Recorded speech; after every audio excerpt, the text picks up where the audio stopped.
दोस्तों, आज की कहानी है मेरी माँ वृद्धाश्रम में नहीं रहेगी। सास बहू की आपस में नहीं बनती थी। रोज की झगड़े देखकर अमित परेशान हो गया था। घर में फिलहाल 4 लोग ही रह रहे थे। अमित, उसकी माँ, पत्नी और उसका बेटा।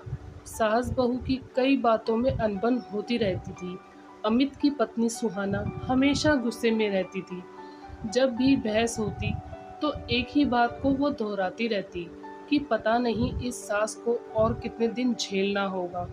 कहीं जाए तो मेरे जीवन में थोड़ा सुकून आएगा। अमित की माँ अनीता जी ये सब सुनती तो उसे बहुत दुख होता। अनीता जी का पति इस दुनिया से विदा हो चुका था। कई बार वह सोचती थी कि काश अपने पति के साथ उसका भी देहांत हो जाता तो कम से कम यहाँ रोज ये सब सुनना नहीं पड़ता। अमित का सोचना यह था कि हर घर में ये सब होता ही रहता है। एक दिन ऐसा भी आया कि सास बहू के बीच बहुत ज्यादा बहस हो गई। सुहाना बहुत गुस्सा हो गई और जो दिल में आया बोल गई। सास ये सब सहन नहीं कर पाई, इसलिए अपने कमरे में जाकर दरवाजा बंद कर लिया। रात तक बाहर नहीं आई। अमित घर आया और माँ के बारे में पूछा तो सुहाना ने कह दिया कि वह सो गई। अमित भी ऑफिस से आकर थक चुका था, इसलिए ज्यादा सवाल नहीं किए।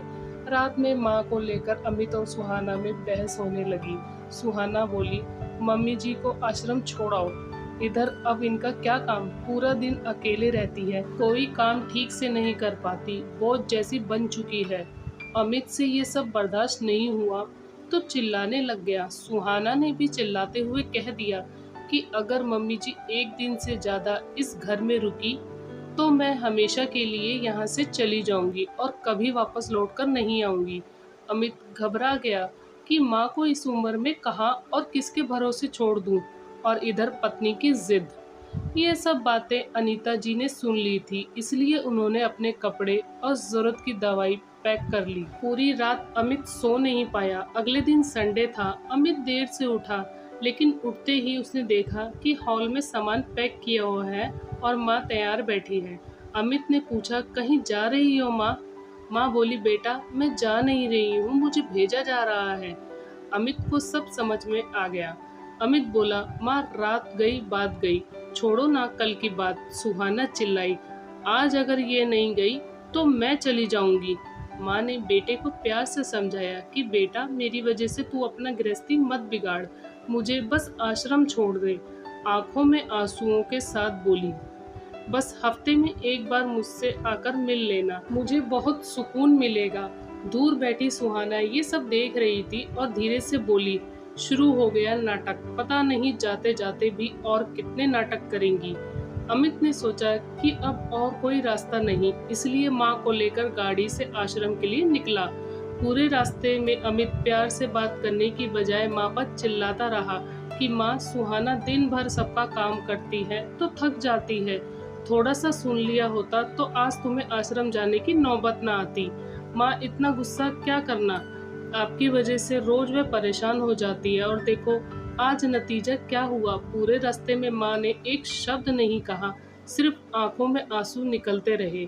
अमित बोला, माँ ये सब रोना बंद करो, कुछ दिन आश्रम में रहो, मैं सुहाना को समझाऊंगा, जैसे ही वो हाँ बोल देगी मैं तुम्हें लेने आ जाऊंगा। इधर गाड़ी आश्रम पहुंची। माँ बोली, बेटा मेरी एक इच्छा पूरी करेगा क्या? अमित बोला, हाँ माँ बोलो। माँ बोली, बेटा अंदर मत आना, मुझे बाहर ही छोड़ दे। अमित ने जिद की कि माँ मैं अंदर आऊंगा और सब सेटल करके फिर जाऊंगा। माँ नहीं मानी। आखिरकार अमित को झुकना पड़ा। अमित के मन में ख्याल आया कि आखिर माँ ने ऐसी अजीब बात क्यों की, कुछ तो गड़बड़ है। इस सोच के साथ सबसे पहले अमित ने देखा कि माँ अंदर पहुंच गई, और फिर अमित गाड़ी से बाहर निकला और वहां के सिक्योरिटी गार्ड से पूछा कि क्या आप उस महिला को जानते हो? तो गार्ड बोला, हाँ, लेकिन आप क्यों पूछ रहे हो? अमित ने जवाब दिया, ऐसे ही। गार्ड बोला, इनकी जैसी दयालु महिला आज तक नहीं देखी। आज से 30 साल पहले ये अपने पति के साथ हर हफ्ते इधर आती और बुजुर्गों की सेवा करती। अमित थोड़ा भावुक हो गया। गार्ड ने आगे कहा, ऊपर वाला भी गजब है। अमित ने पूछा, क्यों? तो गार्ड बोला, इस महिला की कोई संतान नहीं है। अमित के सुनकर होश उड़ गए। बोला, ऐसे क्यों बोल रहे हो? तो गार्ड बोला, सर, लगभग 30 साल पहले जब ये इधर आई थी, संडे का दिन था और उसी दिन हमारे आश्रम में एक छोटा बच्चा आया था और उस बच्चे की देख रेख करने वाला कोई नहीं था, तो इन्होंने उस बच्चे को गोद लिया। बहुत ही खुशनसीब बच्चा होगा, पता नहीं अब कहाँ है।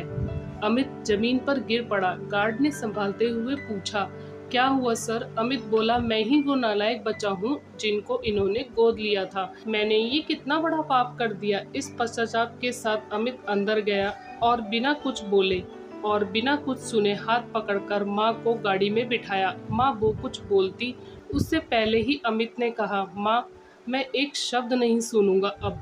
माँ को एहसास हो गया कि शायद अमित को सब पता चल गया है और घर पहुंचकर अमित ने पत्नी सुहाना को पूरी कहानी बताई। अंत में अमित ने कहा कि अभी तक माँ हमारे साथ रह रही थी, लेकिन अब यह घर माँ का है और अब हम माँ के साथ रहेंगे और अगर किसी को दिक्कत है तो वह ये घर छोड़कर जा सकता है। अमित और सुहाना ने माँ के पैर पकड़कर माफ़ी मांगी।